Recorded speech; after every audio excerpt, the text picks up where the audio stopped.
I ara ens plantegem una pregunta. Pagar la hipoteca o anar a la perruqueria? Segons un estudi fet per una empresa d'estètica, a pesar de la crisi econòmica, els valencians continuen cuidant la seva imatge. De fet, cada un es gastarà enguany una mitjana de 400 euros, només en perruqueria. Crisi econòmica? Sí, però en aquest establiment no es nota.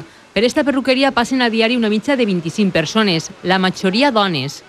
Es podem ajustar el cinturó en moltes coses, però portar el cabell ben pentinat i el tint fet per a les dones és molt important. Segons un estudi, cada valencià es gastarà enguany de mitjana uns 400 euros en perruqueria, un 28% més que l'any passat. A això hem d'afegir la manicura i tractaments facials i corporals. A l'hora de triar entre pagar la hipoteca o fer-se el tint i cuidar la imatge, les dones no dubten massa. En el moment vist la ratlla, jo en seguida me vinc a la peluqueria perquè és que si no, no pots eixir al carrer. Aquesta ratlla que tens en el monyo tan... i les canes sobretot.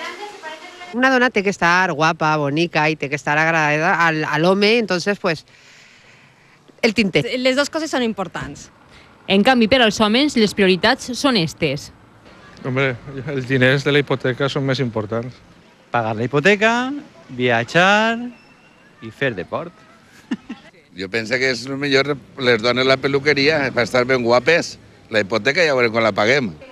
En els últims 5 anys, el gasto en estètica ha crescut un 70%.